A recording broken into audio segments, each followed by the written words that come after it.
여러분, 성경의 기본 구조는 이분법으로 되어 있습니다. 여러분, 이분법이라는 게 뭡니까? 뭐 이런 겁니다. 어떤 대상 전체를 딱 반으로 딱 나누고 둘로 나누고 나누는 그런 논리적인 방법이죠. 그러니까 소위 말해서 우리가 흔히 알고 있는 흑백 논리, 그런 거죠. 중간지대가 없습니다. 중간지대 없이 그냥 이거 아니면 저거, 딱 두 가지 선택지밖에 없는 겁니다.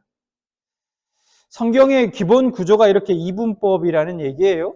그러니까 예를 들어 볼까요? 예를 들면 의와 불의, 법과 불법, 정결한 것과 속된 것, 선과 악, 성령과 육신, 빛과 어둠, 천국과 지옥, 생명과 사망, 복과 저주 등등. 분명한 이분법적 구도를 가지고 말하고 있다는 것이죠. 세상은 중도를 매우 강조합니다. 중간지대요. 어느 한쪽으로 치우치지 않는. 근데 성경은 중간지대를 전혀 언급하지 않는다는 거예요. 그래서 세상 사람들이 볼 때는 비합리적이고 굉장히 독단적이고 이기적으로 보일 수밖에 없습니다. 예를 들면 요한복음 14장 6절 말씀을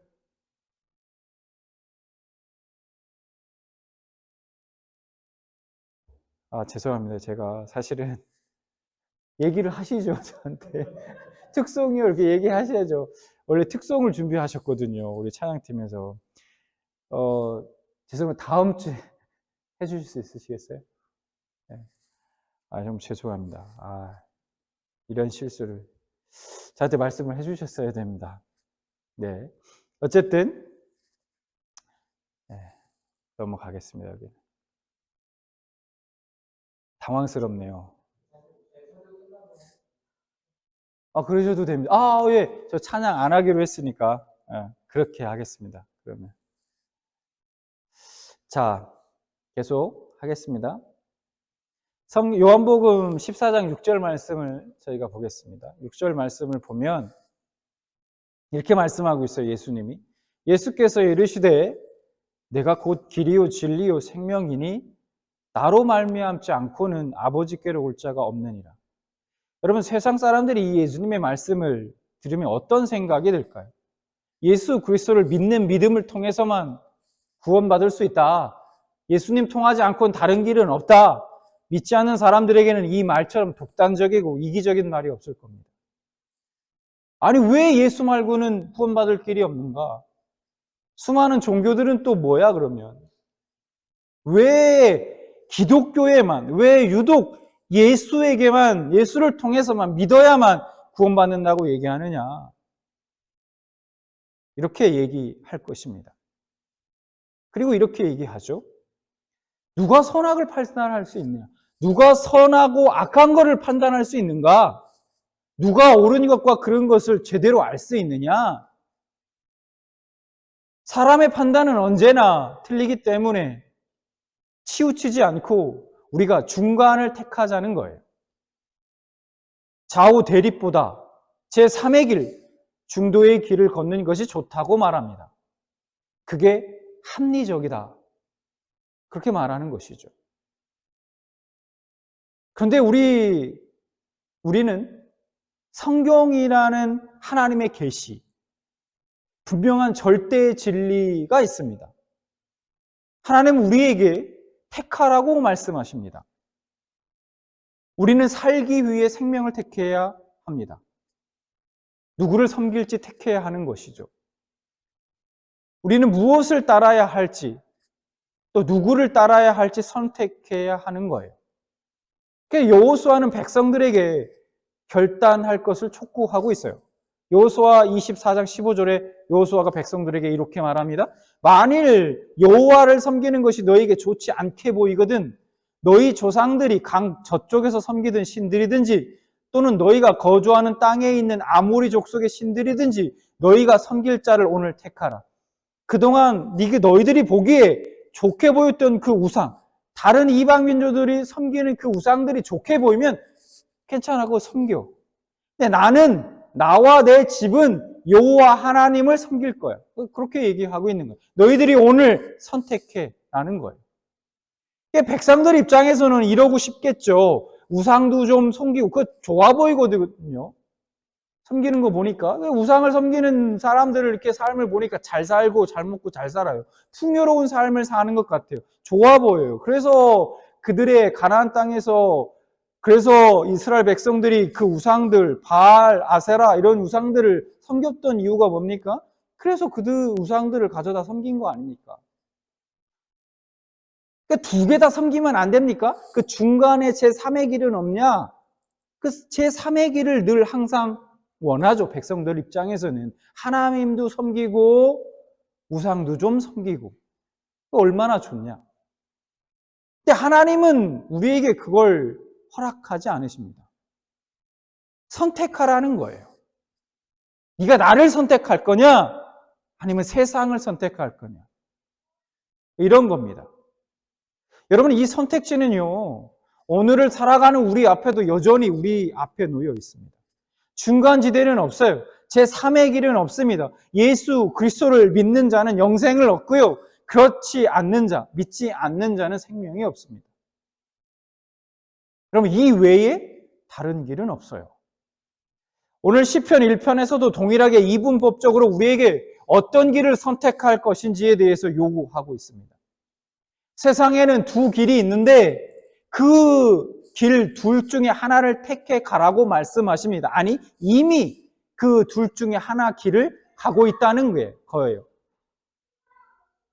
지금까지 인류 역사상 수많은 이들이 살다가 죽었습니다. 그렇죠? 지금도 60억이 넘는 그런 인구가 이 지구에서 살아가고 있습니다. 다양한 나라, 다양한 인종, 다양한 사람들이 살아가고 있지만 그들을 우리가 성경적 관점에서 딱 보면 둘 중 하나의 길을, 이 길 아니면 저 길, 이 둘 중 하나의 길을 가고 있다는 거예요. 3의 길은 없어요. 제 3의 길은. 영원한 삶을 향해 가고 있거나 아니면 영원한 멸망을 향해 가고 있는 것이죠.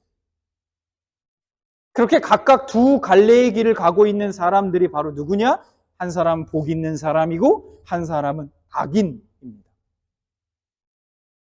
자, 오늘 본문 말씀은 그래서 누가 영원한 삶을 향해 가고 있는지 그리고 누가 영원한 멸망을 향해 가고 있는지 보여줘요. 그래서 오늘 본문은 영원한 생명을 얻을 수 있는 방법을 말씀하고 있지는 않습니다. 그것을 우리에게 말씀해주고 있지는 않아요. 다만 내가 지금 어디를 향해 가고 있는지, 내가 지금 어떤 길을 걷고 있는 사람인지를 점검해 볼 수 있는 말씀인 겁니다. 그래서 오늘 말씀을 통해서 여러분 스스로가 지금 나는 두 갈래 길 중에 어떤 길을 걷고 있는 사람인지를 여러분 점검해 보시기 바랍니다. 시편 전체의 서론인 시편 1편은 복 있는 사람이 어떤 사람인지에 대해서 이야기하고 있습니다. 복 있는 사람은 악인들의 꾀를 따르지 아니하며 죄인들의 길에 서지 아니하며 오만한 자들의 자리에 앉지 아니하고, 여러분 1절 말씀 첫 구절이 뭡니까? 복 있는 사람은 이렇게 시작하죠. 그러니까 원문의 느낌을 살려서 좀 우리가 이거를 다시 해석해 보면 이렇게 됩니다. 오, 얼마나 행복한가 정도로 우리가 번역할 수 있어요. 그러니까 여러분 어떤 사람이 행복한 사람이냐 이런 거예요. 어떤 사람이 행복한 사람일까요? 여러분은 어떨 때 가장 행복하십니까? 행복하면 뭐가 가장 떠오르십니까? 제가 오늘 우리 중등부 애들한테 예배하면서 애들한테 이 질문을 했거든요. 언제 너희들은 가장 행복해? 물어봤어요. 곰곰이 생각하면서 각자 얘기했는데 하음이만 얘기해 줄게요. 뭐라고 했는지. 참고하시라고. 하음이가 혼자 있을 때요. 그렇게 얘기하더라고요. 사춘기인 것 같습니다. 확실히. 네. 하여튼 여러분들은 행복하면 어떤 게 떠오르시나요? 언제 가장 행복합니까? 남편이 없을 때 뭐 이러시는 거 아닙니까? 우리 하음이의 말을 빌어 생각해 보면 각자가 행복을 떠올리면 떠올랐을 때, 그 단어를 생각했을 때 떠오르는 것들이 다 각자 다를 수 있죠. 근데 먼저 떠오르는 게 대부분 이런 건 것 같아요. 건강, 뭐 이럴 수 있죠. 어떤 사람들로부터 받는 인정, 그런 걸 받을 때 행복감을 느끼는 분들이 계실 수 있고, 어떤 세상의 성공일 수도 있고, 어떤 내가 하는 일에 대한 어떤 만족일 수도 있고, 뭐 이런 생각이 떠오르시지 않겠습니까? 아마 대부분 비슷할 것 같아요. 근데 오늘 시인은 그래서 이 부정문과 긍정문을 사용해서 행복한 사람을 묘사하고 있습니다. 좀 독특해요. 우리가 생각하는 것과는 좀 다르게. 자, 그래서 1장 1절 후반절을 보면 이렇게 얘기하죠. 후반절을만 우리가 다시 집중해서 보면, 악인들의 꾀를 복 있는 사람이 어떤 사람이냐, 행복한 사람이 어떤 사람인가 봤더니 악인들의 꾀를 따르지 아니하며 죄인들의 길에 서지 아니하며 오만한 자들의 자리에 앉지 아니하고 이런 사람이 행복한 사람이다, 이렇게 말하고 있어요. 우리가 생각하는 거하고는 좀 다르지 않습니까? 그렇죠? 자, 이런 사람들은 어떤 사람들인가? 바로 하나님과의 관계가 완전히 깨어진 사람이며, 이런 사람은 결코 복 있는 사람, 행복한 사람이 아니라는 겁니다. 그러므로 이러한 사람들을 가까이에서 죄악에 빠지면 복 있는 사람도 될 수 없고 행복한 사람도 될 수 없다라는 거예요. 자, 그래서 1절에 등장하는 세 가지 동사가 등장해요. 어떤 동사가 등장하냐면 따르다, 또 서다, 앉다, 이렇게 세 가지 동사가 등장합니다. 제가 주석서를 좀 이렇게 찾아보니까요, 이게 뭘 나타내냐면 이렇게 해석하고 있어요. 죄의 점진성이다, 이렇게 얘기해요. 그러니까 죄가 점점점 커지는 단계를 보여준다라고 그렇게 이야기합니다. 악인의 꾀를 따른다는 것은 무엇을 말할까요? 그것은 악인의 충고를 따르는 것입니다. 즉 세상이 하는 말, 세상의 가치관을 듣고 그 가르침이 옳구나, 이게 좋구나 하고 생각하는 것입니다. 그러니까 복이 있는 사람은 그런 세상의 그런 거짓말에 속지 않는다는 거예요. 귀를 기울이지 않는다는 겁니다. 또한 죄인의 길에 서지 않는다라는 것은 우리의 삶의 방식에 관한 것입니다. 예를 들면 길과 걷는다, 이런 표현은 일반적으로 우리의 삶을 말할 때 이런 단어들을 사용합니다. 길, 걷는다. 그러니까 죄인의 길에 서는 것은 죄인들의 삶의 방식에 따라 살아가는 것을 말합니다. 그러니까 생각하는 것을 넘어서서 그 방식대로 이제 쫓아가는 거예요. 살아가는 거예요. 따라서. 그것이 바로 죄인의 길에 서는 것입니다. 그래서 앞에 꾀를 따르는 것은 우리의 생각과 가치관에 대한 것이고, 죄의 길에 선다는 것은 이러한 생각과 가치관에 따른 행동에 대한 것입니다. 그리고 그 행동들은 곧 우리의 삶의 패턴이 돼요. 패턴이 되고 결국은 오만한 자의 자리에 앉게 되는 것입니다. 그런 무리에 속하게 되는 것이죠. 여러분, 오만이라는 말은 흉내내며 놀리는 혹은 조롱하는 이라는 뜻을 가지고 있습니다. 그러니까 오만한 자리에 앉지 않는다는 것은 남을 흉내내면서 놀리며 조롱하는 그런 자리에 함께하지 않는다는 것입니다. 특히 이 말씀은 하나님을 향한 조롱, 비웃음을 말합니다. 하나님을 대적하는 것이죠. 하나님이 어딨냐? 하나님의 가르침은 틀렸다. 세상의 가르침이 맞다. 그렇게 그 가르침대로 따르지 않으면 우리만 손해다. 하나님의 말씀 속에 행복은 없다. 다른 사람들이 다 살아가는 세상의 가치관대로 살아가지 않으면 너만 손해고, 그리고 그것을 따라갈 때 진정한 행복이 거기에 있다. 이렇게 말하는 것이 결국은 하나님을 조롱하고 비웃는 것이고 대적하는 것입니다. 잠언 3장 34절 보니까 이렇게 말씀해요. 진실로 그는 거만한 자를 비웃으시며 겸손한 자에게 은혜를 베푸시나니. 하나님이 비웃으신다라고 말씀하고 있어요. 가소롭게 여기시는 거죠. 여러분, 우리가 악인의 꾀를 따르지만 그것을 행동으로 옮기지는 않으니까 괜찮지 않느냐, 이렇게 말할 수도 있어요. 그냥 생각만 할 수 있지 않느냐. 절대 그럴 수 없다는 거예요. 그 모든 것이 복 있는 사람과는 거리가 먼 것입니다. 지금 많은 그리스도인들이 이 중요한 사실을 잊고 살아가는 것 같습니다. 너무 극단적이지 않나? 왜 꼭 우리가 꼭 그렇게 해야만 하나? 세상 살다 보면 그게 말씀처럼 그렇게 살아갈 수 없습니다. 삶 속에서. 적당히 어느 정도는 그냥 타협하고 살아가야 되지. 불가능해요. 우리가 생각해보면 세상의 가치관이 옳다고 여기는 사람, 그 길에 서서 살아왔던 사람이 어쩌면 바로 저와 여러분이 아닐까. 아니면 지금도 살아가고 있거나. 우리는 왜 그렇게 살았을까요? 그런 삶이 좋았고 그것이 행복이라고 생각했기 때문입니다. 오늘 말씀은 그런 익숙함에서 머물러 있지 말고 벗어나는 것, 그 길에서 벗어나는 것이 복 있는 사람의 삶이라는 것입니다. 정말 행복한 사람, 복 있는 사람은 세상의 가치관을 거절하고 그와 전혀 다른 삶을 살아가는 사람인 것입니다. 죄에서 멀어진 사람. 자, 시편 1편 2절 말씀을 이어서 보니까 오직 여호와의 율법을 즐거워하여 그의 율법을 주야로 묵상하는도다 말씀합니다. 복 있는 사람은 하나님의 말씀에 가까운 사람입니다.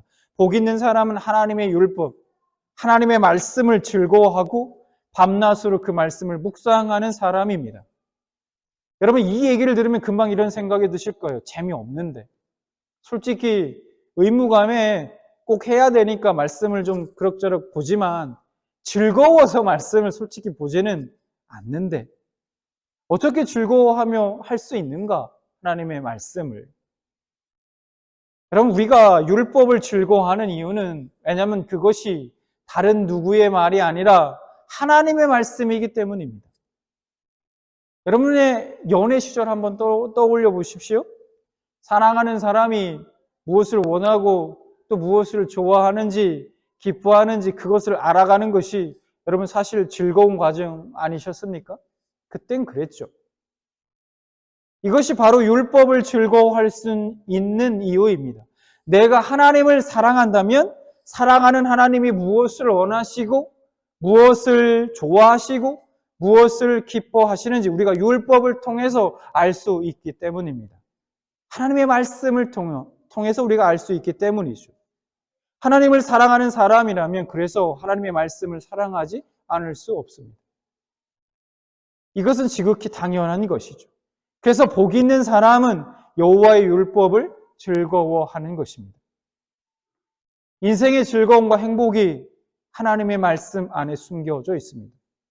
그래서 그 즐거움과 행복을 찾아내기 위해서 매일같이 그 말씀을 묵상하는 겁니다.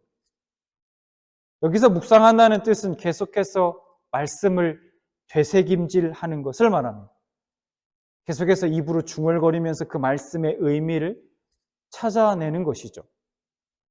그래서 그 말씀 속에 숨겨진 즐거움과 행복을 찾아내는 겁니다.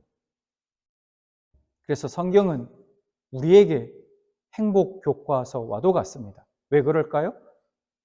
성경은 우리가 하나님과의 관계에서 어떻게 행복해질 수 있는가 그것을 우리에게 말해주고 있기 때문입니다.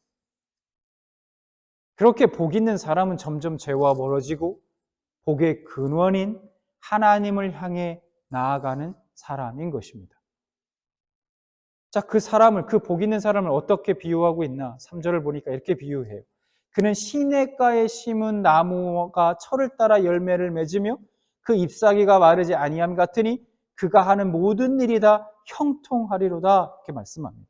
복 있는 사람을 나무에 비유하고 있어요. 그것도 시냇가에 심은 나무다. 이렇게 비유하고 있습니다. 이 나무는 어떤 가뭄이나 어떤 어려움이 있어도 결코 잎사귀가 마르지 않습니다. 그냥 겨우겨우 생명을 유지하는 나무가 아니라 생명을 풍성히 누리고 있는 나무인 것입니다. 이 나무는 복 있는 사람과 같아요.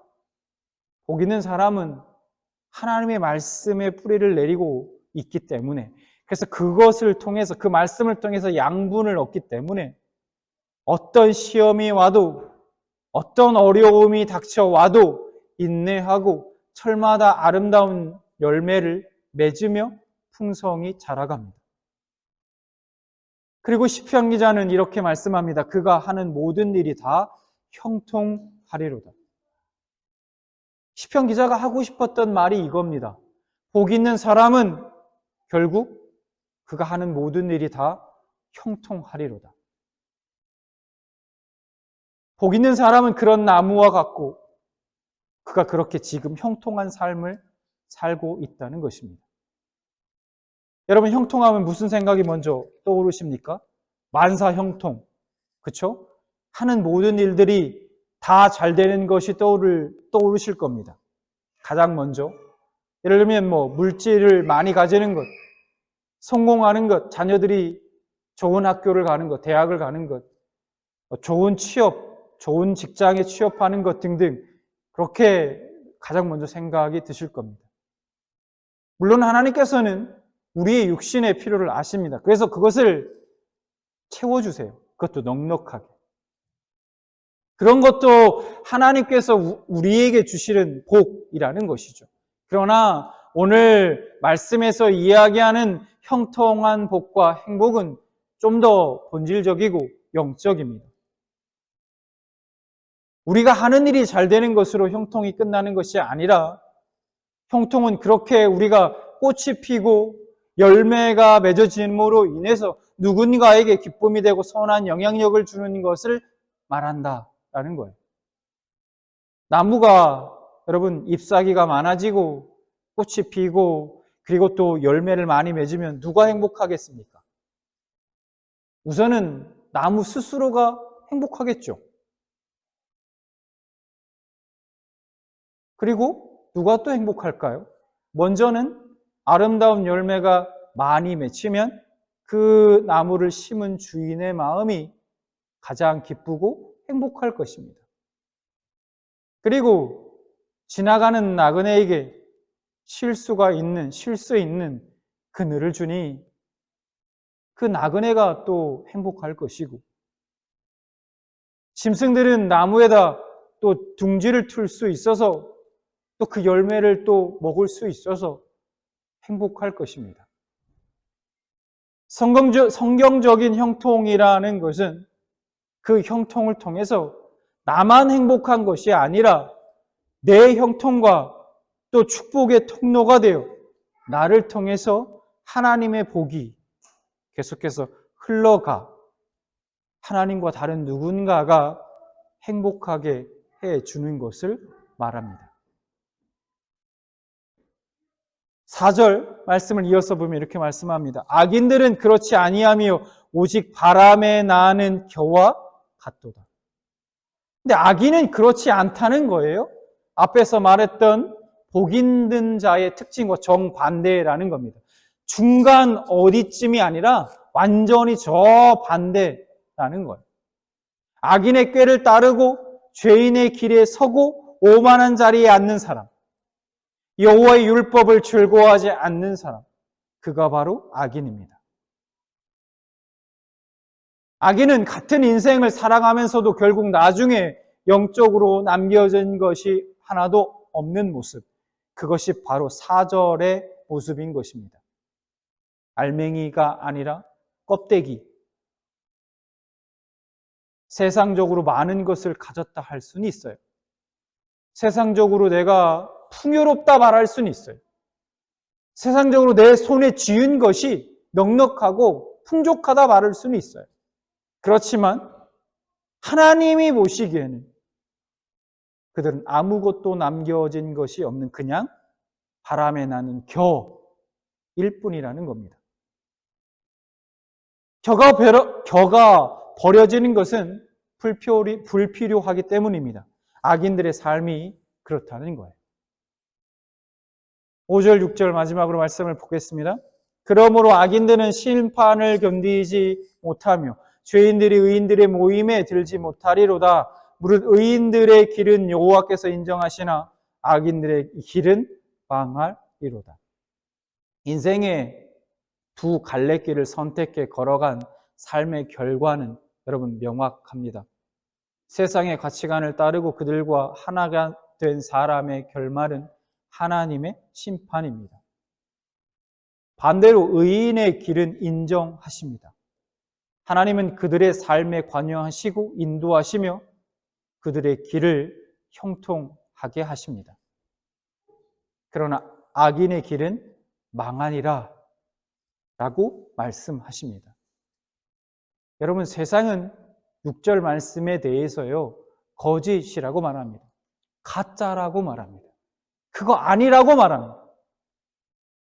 악인들이 성공한다고 말하고요, 세상의 가치관이 필요하다고 말해요. 세상의 꾀를 따라야지.